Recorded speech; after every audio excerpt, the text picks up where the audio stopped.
యెహెజ్కేలు గ్రంథంలోంచి దేవుడు మనతో మాట్లాడుతూ ఉన్నాడు. నరపుత్రుడా, నీవు చక్కగా నిలవబడుము, నేను నీతో మాట్లాడేదను అని ఆయన నాతో మాట్లాడినప్పుడు ఆత్మ నాలోనికి వచ్చి నన్ను నిలవబెట్టెను. నాతో మాట్లాడు వాని స్వరము వింటిని. చూడండి, ఇక్కడ మరి యెహెజ్కేలు ప్రవర్త అయిన యెహెజ్కేలుతో దేవుడు మాట్లాడుచూ ఉన్నాడు. యెహెజ్కేలు, నువ్వు చక్కగా నిలవబడు. మనం నిలవబడలేని పరిస్థితుల్లో ఉంటున్నామండి. చక్కగా నిలవబడాలి. మనం చక్కగా నిలవబడాలి. ఆయన కొరకు మనం నిలబడాలి. మనము చిన్న శ్రమ వచ్చినా, చిన్న కష్టం వచ్చినా, చిన్న బాధ వచ్చినా మనం ఏం చేస్తున్నామంటే వంగిపోతున్నాం, తూలిపోతున్నాం, పడిపోతున్నాం, బలహీన పడిపోతున్నాం, అవిశ్వాసములకు వెళ్ళిపోతూ ఉన్నాం. దేవుడు ఆయన నీ కొరకు దిగి వచ్చాడండి. నీ కొరకు దిగి వచ్చాడు. నీ కొరకు ప్రాణం పెట్టిన దేవుడు ఆయన. యెహెజ్కేలుతో అంటున్నాడు, నీవు చక్కగా నిలవబడు, నేను నీతో మాట్లాడాలి. దేవుడు మాట్లాడుచూ ఉన్నప్పుడు చక్కగా నిలవబడే వాక్యమును వినేవెత్తగా మనం ఉంటున్నామా? వాక్యము జ్ఞానిస్తున్నప్పుడు వాక్యాన్ని విని దాని ప్రకారంగా మనం జీవించేవారుగా మనం ఉంటున్నామా? మనం ఉండాలని దేవుడు కోరుకుంటున్నాడండి. మనం ఉండాలని దేవుడు ఆశిస్తూ ఉన్నాడు. చక్కగా నిలవబడాలంటండి. దేవుని పక్షంగా నువ్వు చక్కగా నిలవబడి ఆత్మ చెప్పుచున్న మాట చెవుగలిగిన వాడు వినుగాక. ఆత్మ చెప్పుచున్న మాట ఎవరు వింటారు అని అంటే చెవుగలిగిన వారు వింటారంటండి. వినటానికి మనకి దేవుడు చెవులనిచ్చాడు. చెవులుండయో వినకయో వాళ్ళు, దేవుడు అంటాడు, చెవులుండయో వినరు, మనసుండయో గ్రహించరు, వాళ్ళు స్వస్థపరచాలని కోరుకుంటున్నాను అని వాళ్ళు స్వస్థత పొందకుండా ఉన్నారు అని దేవుడు వాక్యం చెలవిస్తూ ఉంది. మనము దేవుని పక్షంగా చక్కగా నిలవబడాలి. మన ఆత్మీయత విషయంలో చక్కగా నిలవబడాలి. దేవునికి నమ్మకస్తులుగా నిలవబడాలి. దేవుని ఎదుట నిందారహితులుగా మనం నిలబడాలి. మనం ఎటుబడితే అటు దేవుని దగ్గర మనము నిలవబడితే కుదరదండి. దేవునికి చక్కగా నిలవబడాలి. దేవుని స్వరము వినేవారుగా మనం ఉండాలి. వినుట వలన విశ్వాసం పెరుగుతుందండి. వినుట వలన విశ్వాసం పెరుగుతుంది. ఆ విశ్వాసము నిన్ను నిలబెడుతుంది. ఆ విశ్వాసము నువ్వు జీవించి నువ్వు మహాభివృద్ధి పొందడానికి వాక్యము ఒక వృక్షం వలె నిన్ను నిలబెడుతుందండి. యెహెజ్కేలుతో దేవుడు అంటాడు, ఇదిగో ఇశ్రాయేలు ప్రజలు ఎలా ఉన్నారు అని అంటే బెమ్మదండ చెట్టులాగా ఉన్నారంటండి.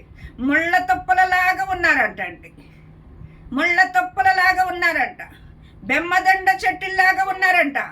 వాళ్ళ హృదయము శకుముఖ రాతి వలె అయిపోయిందంట. ఇదిగో మీ మధ్య ఒక ప్రవర్త ఉన్నాడని వాళ్ళకు తెలియనట్లుగా ఇదిగో నువ్వు వాళ్ళ దగ్గరికి వెళ్ళి నా పక్షంగా నువ్వు నిలబడు అంటున్నాడండి. మనం ఒకప్పుడు ముళ్ళ తొప్పలమే, ఒకప్పుడు బెమ్మదండ చెట్లమే. కానీ ఎప్పుడైతే క్రీస్తు రక్తములో కడగబడ్డాక మనము చెక్కబడిన వారిగా ఉన్నామండి. మనము రూపాంతరపరచబడిన వారిగా ఉన్నాం. మనము నూతన పరచబడిన వారిగా ఉన్నాం. ఇదిగో పాతవన్నీ మరి మన జీవితంలో తొలగిపోవాలండి. మన జీవితం నూతన పరచబడాలి. నూతన పరచబడాలి. బెమ్మదండ చెట్లులాగా మనం ఇంకా ఉంటే మనం ఆత్మీయతలో ఏమి ఎదగలుగుతాం? బెమ్మదండల చెట్ల దగ్గరికి ఎవరన్నా చేరతారండి? బెమ్మదండ చెట్లని ఎవరన్నా మరి ముట్టుకుంటారా? అలాంటి హృదయము కలిగి మనం ఉన్నట్లయితే మనం ఇంకా సాతాను స్వభావములు మనలో ఉన్నాయి, సాతాను క్రియలు మనలో ఉన్నాయి, సాతాను పనులు మనలో ఉన్నాయి. బెమ్మదండ చెట్లు ముళ్ళ తొప్పల వలె వాళ్ళు ఉన్నారు. వాళ్ళ మధ్యకు నేను పంపిస్తున్నాను అంటున్నాడండి యెహెజ్కేలు. మరి దేవుని వాక్యాన్ని ఏం చేశాడంటే, మరి ఇదిగో నా గ్రంథమును నీకు ఇచ్చిన దాన్ని తిను అని దేవాతి దేవుడు చెప్పినప్పుడు ఆ వాక్యమును యెహెజ్కేలు తిన్నాడంటండి. ఆ యెహెజ్కేలు వాక్యాన్ని తిన్నప్పుడు ఆ వాక్యము ఎలా ఉందంటే జుంటెదైన దారల కన్నా మరి మధురంగా ఉన్నది అని యెహెజ్కేలు చెప్తూ ఉన్నాడు. ఇక్కడ వాక్యము తింటున్నామా? వాక్యము తింటున్నామా? శరీర పోషణ కొరకు మనము ఆహారము తింటున్నాం, అన్నం తింటున్నాం. మరి వాక్యము ఆత్మ పోషణ కొరకు వాక్యము తింటున్నామా? వాక్యాన్ని హృదయంలో నింపుకుంటున్నామా? వింటున్నావు కానీ విడిచిపెట్టి వచ్చేస్తున్నావేమో. నువ్వు వింటున్నావు కానీ నీ హృదయం అన్న పలక మీద వాటిని రాసుకుంటలేదేమో. అందుకే అభివృద్ధిలోనికి రాలేకపోతున్నావు, ఆత్మీయతలో ఎదగలేకపోతున్నావు. దినదినము పరిస్థితులను బట్టి కుంగిపోతున్నావు, కుమిలిపోతున్నావు. దినదినము ఎదగవలసింది పోయి నువ్వు దినదినము నిలబడలేక వంగిపోతున్నావు. ఆత్మీయతలో వంగిపోతున్నావు, ఆత్మీయతలో పడిపోతున్నావు, ఆత్మీయతలో జారిపోతున్నావు. నువ్వు దేవుని పక్షంగా నిలబడినట్లయితే ఆయన నీతో మాట్లాడతాడు. ఆయన స్వరమును వింటావు. ఆయన నీతో మాట్లాడి నిన్ను బలపరుస్తాడండి. ఆయన నిన్ను బలపరుస్తాడు, నిన్ను ఉజ్జీవపరుస్తాడు. అమ్మ నేనున్నాను కదా, నేనున్నాను కదా, నీ పరిస్థితులన్నిటినీ నేను విడిపించడానికి నేనున్నాను కదా. యెహెజ్కేలు దేవాతి దేవుడి పక్షంగా చక్కగా నిలబడినప్పుడు యెహెజ్కేలుతో దేవుడు మాట్లాడటం మొదలుపెట్టాడు. ఆనాడు గొప్ప గొప్ప ప్రవర్తనలుగా వాళ్ళు దేవుని ఎదుట నిలబడగలిగారంటే ఎంత ధన్యత వాళ్ళు పొందుకున్నారు. దేవుని స్వరమును వినేవారుగా ఉన్నారు అని అంటే వాళ్ళ హృదయము ఎంత పవిత్రముగా, ఎంత యథార్థముగా, ఎంత దేవునికి ఇష్టముగా ఉండబట్టి వాళ్ళని దేవుడు ఆ దినాల్లో వాడుకున్నారండి. ఆ దినాల్లో వాడుకున్నారు. ఈ దినాల్లో నువ్వు కూడా చక్కగా నిలబడినట్లయితే, ఆయన స్వరము వినే వ్యక్తిగా నీవు ఉన్నట్లయితే ఆయన నీతో మాట్లాడటానికి ఆయన ఇష్టపడే దేవుడిగా ఉన్నాడు. ఆయన మాటలో ఏముందంటే జీవం ఉన్నది, ఆయన మాటలో ఏమున్నది? బలం ఉన్నది, ఆయన మాటలో శక్తి ఉన్నది. సచ్చిన శవములను కూడా ఆయన మాటలో తిరిగి లేచినట్లుగా మనం లేఖనాలు చూస్తూ ఉన్నాం. ఎక్కడ కుమ్ములు పోయి, ఎక్కడ పడిపోయి, ఎక్కడ జారిపోయి శ్రమలను బట్టి బాధపడుచున్నావో ఆ స్థితి నుండి లెగు. బెత్తెస్తే కొనేటి దగ్గర 38 సంవత్సరాలు పడి ఉన్న ఎత్తి దగ్గరికి యేసు ప్రభు వారు వెళ్ళాడు. నీ పరిపెత్తుకుని లెగు అన్నాడండి. నీ పరిపెత్తుకుని లెగు. ఏదేదో చెప్తున్నాడు అతను. అందరూ వచ్చి దూకెత్తున్నారయ్యా, స్వతపరచబడుతున్నారయ్యా, నన్ను ఎవరూ కూడా చేయబట్టుకుని లేవనెత్తుతలేదయ్యా. అసలే ఆ పరిస్థితి నుండి లెగాలి అన్న మనస్సు నీకుందా? ఆ కష్టం నుండి, ఆ బాధ నుండి, ఆ దుఃఖం నుండి నువ్వు విడుదల పొందాలి అని నీకుంటే దేవుడు నీకు చెయ్య సాసే ఉంచాడండి. విననల్లని ప్రజల కొరకు దినమంతయు ఆయన చేతులు సాసి ఉంచాడు, ఇంకా సాసి ఉంచాడండి. సమయం ఇంకా దేవుడు మన కొరకు యేసించు ఉన్నాడు. దేవుడు మన కొరకు ఎదురు చూస్తూ ఉన్నాడు. లోబడలేని పిల్లల వైపు దేవుడు ఇంకా కనికర పూర్ణుడిగా, జాలి కలిగిన దేవుడుగా ఆయన ఇంకా ఎదురు చూసే దేవుడుగా ఉన్నాడు. యెహెజ్కేలు మరి దేవుని స్వరము విన్నాడండి, దేవుడు మాటలు విన్నాడు. యెహెజ్కేలు ఇక్కడ అంటున్నాడు కదా, నరపుత్రుడా, వారు తిరుగుబాటు చేయనట్లు నీవు చేయక నీతో చెప్పిన మాటలు విని నోరు తెరచి నేనిచ్చిన దాన్ని భుజించుము. వాళ్ళకిలాగా ఉండకు. మనము లోకస్తుల్లాగా ఉండటానికి వీల్లేదండి.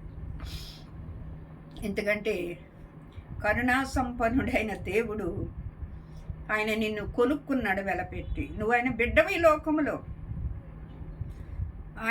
ఆయన బిడ్డగా నువ్వు జీవించాలి, ఆయన సొత్తుగా నువ్వు జీవించాలి. అలాంటి ప్రజల మధ్యకి యెహెజ్కేలు వెళ్ళమంటే యెహెజ్కేలు వెళ్ళాడండి వాళ్ళ దగ్గరికి. వాళ్ళకి సువార్త చెప్పడానికి వెళ్ళాడు. ఇశ్రాయేలు ప్రజలకి ఆయన మాటలను చెప్పడానికి వెళ్ళాడు. రక్షించబడిన నీవే, ఆయన రక్తంలో కడగబడిన నీవే, ఆయన రుచి చూచిన నీవే సాక్షిగా లేకపోతే ఎవరు సాక్షులుగా ఉంటారు? అన్యజనులు సాక్షులుగా ఉంటారా? ఒకప్పుడు మనం కూడా అన్యజనుల్లోంచి వచ్చిన వారమే మనం. మరి ఆయన రుచి చూచిన నీవు రుచి చూచి తెలుసుకోమంటున్నాడు. ఆయన రుచి చూస్తే కలవరపడవు. విశ్వాసం ఉంచిన వాడు కలవరపడడు. ఎందుకంటే ఆయన శక్తి సంపన్నుడు. ఆయన ఆలోచన విషయంలో, ఆయన క్రియల విషయంలో శక్తి సంపన్నుడు. బలమైన దేవుడు అండి ఆయన కనికిరము కలిగిన దేవుడు. సొలొమోను దేవుడు దావీదు గారు కడుపును పుట్టకముందే ఏర్పరచుకున్నాడు, ఎన్నుకున్నాడు. మరి నీ నడుమున పుట్టిన నీ కుమారుడికి సింహాసనాన్ని ఇస్తానని చెప్పిన దేవుడే. సొలొమోను పెద్ద ఎదిగాక అభిషేకించాక సొలొమోను అడుగుతాడు, అయ్యా నీ జ్ఞానం కావాలయ్యా, ఇశ్రాయేలు ప్రజలందరినీ ఏలాలంటే నీ జ్ఞానం కావాలి. మరి జ్ఞానంతో పాటు దేవుడు సర్వసంపదలు ఇచ్చాడు. అతను వంటి ధనవంతుడు మరొకడు ఉండడని దేవుడు చెప్పాడు. సర్వ సౌఖ్యములను, సర్వ భోగ భాగ్యములను, సమస్త ఆశీర్వాదములను కుమ్మరించాక సొలొమోను మార్గములో తప్పినవాడుగా మనం చూస్తూ ఉన్నాం.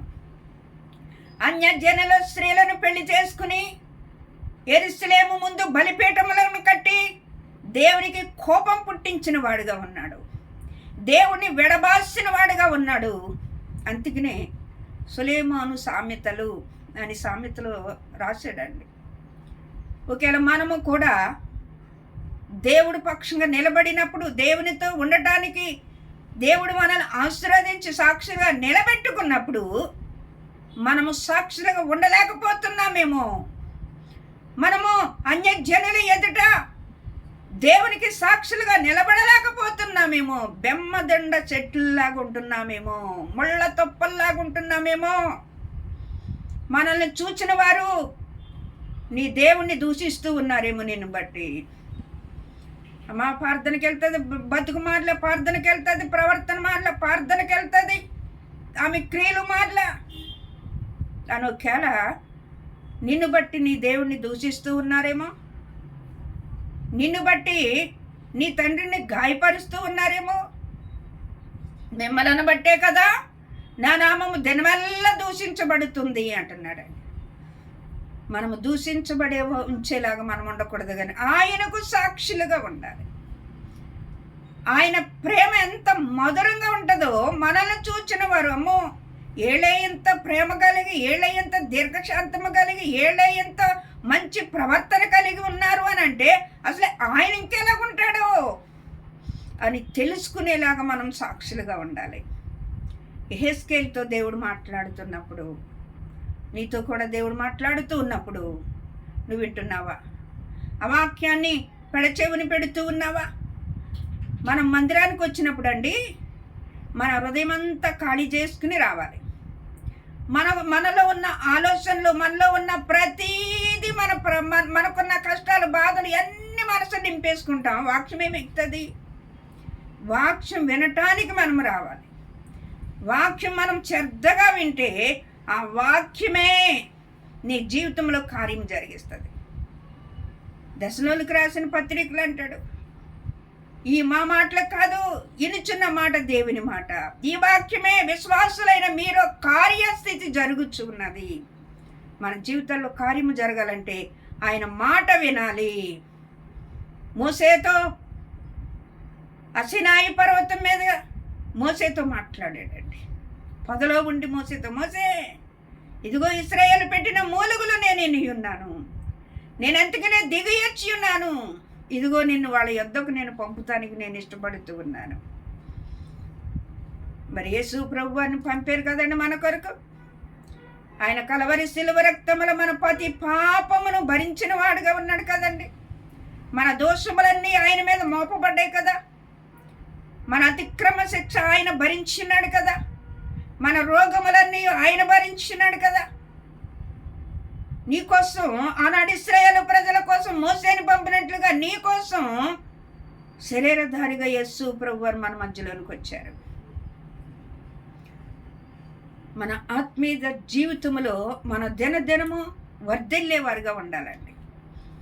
యెహెజ్కేలు మరి ప్రవర్తించినప్పుడు ఎండిపోయిన ఎముకలు లోయలో ఉన్నప్పుడు యెహెజ్కేలు ఎముకలు బ్రతకగలుగుతాయా అని అంటే యెహెజ్కేలు అంటాడు, ప్రభువా నీకే తెలుసు ప్రభువా, నీకే తెలుసయ్యా, నేను మానామట్టు నాకేం తెలుసు ప్రభువా, నీకే తెలుసు. అయితే నువ్వు ప్రవర్తించి మాట్లాడు. నువ్వు ప్రవర్తించి మాట్లాడితే ఆ ఎముకలకు జీవమత్తది. దేవునికి స్తోత్రం. నువ్వు ఆత్మీయ జీవితంలో ఆత్మ మంట కలిగి ఉంటే, ఆత్మతో నింపబడి ఉంటే, నీ నోట్లో ఉన్న మాటలే నీ జీవితంలో గొప్ప పునాది వేస్తాయండి. ఆ మాటలే నీ పరిస్థితులన్నిటి నుండి విడిపింపజేస్తాయి. ఎండిన ఎడారు కలిగిన జీవితంలో జీవజల ఊటలు పుట్టింపజేస్తాడండి. ఆ ఎండిన ఎముకలు మరి యెహెజ్కేలుతో దేవుడు చెప్పిన ఆ మాటలను బట్టి ప్రవర్తించినప్పుడు ఆ ఎండిన ఎముకలు గడగడలాడుతూ ఒకదానికొకటి పోగడి మరి వాటి మీద నరములు కప్పి, వాటి మీద శరీరము కప్పి, మరి అవి గొప్ప సైన్యముగా ఉన్నప్పుడు అవి సచ్చిన శవములుగా ఉన్నాయంటండి. క్రీస్తు లేకపోతే నీవు కూడా అంతే. జీవము కలిగిన క్రీస్తు నీలో లేకపోతే నీవు మృతుడవే. జీవిస్తున్నానన్న పేరు మాత్రం ఉంది కానీ నువ్వు మృతుడవే. వాటిలోనికి జీవం వచ్చినట్లు ప్రవర్తించన్నప్పుడు మరి యెహెజ్కేలు ప్రవర్తించినప్పుడు వాటిల్లోనికి సజీవమైన జీవము వాటిల్లోనికి వచ్చిందండి. మరి గొప్ప సమూహములుగా అక్కడ లేచినట్లుగా మనం చూస్తూ అవన్నీ ఇశ్రాయేలు ప్రజలకు సూచిస్తూ ఉన్నాయి అని దేవుని వాక్యం చెలవిస్తూ ఉంది. ఎండిన ఎడారి స్థితిలో ఉందా నీ జీవితం? ఇర్మియా గ్రంథములు అంటాడు, జీవజల ఊటను విసర్జించి ఉన్నారు, వారి పేరు ఇసుక మీద రాసుకుని ఉన్నారు. జీవజల ఊటను విసర్జించినట్లయితే ఎండిన ఎడారి బ్రతుకులేనండి. ఎండిన ఎడారి బ్రతుకులే. యెహెజ్కేలు దేవుడు పక్షంగా నిలబడినందుకు ఎన్ని గొప్ప కార్యాలు దేవుడు జరిగించాడండి. యెహెజ్కేలు దేవుని మాట విన్నందుకు, దేవుని వాక్యమును అతను తిని నెవరు వేసి దాన్ని జ్ఞానించాడండి. దాన్ని జ్ఞానించాడు. ఇశ్రాయేలు ప్రజల దగ్గరికి వెళ్ళి చెప్పినప్పుడు మరి దేవుడికి సాక్షిగా, దేవునికి ఒక ప్రవర్తగా నిలబడ్డాడు. ఈ దినాన కనీసం ఒక విశ్వాసగా నిలబడుతున్నావా? ఒక బిడ్డగా, దేవుని బిడ్డగా, దేవుని సాక్షిగా నువ్వు నిలబడినట్లయితే దేవుడు నిన్ను బట్టి గొప్ప కార్యాలు దేవుడు జరిగిస్తాడు. అంతేకాదు, నువ్వు ఎక్కడుంటే అక్కడ సాక్షిగా దేవుడు నిన్ను నిలబెట్టుకుంటాడు. దేవుడి కొద్ది వాక్యం తన ఎన్నికల్లో దీవించునుగాక. ఆమేన్.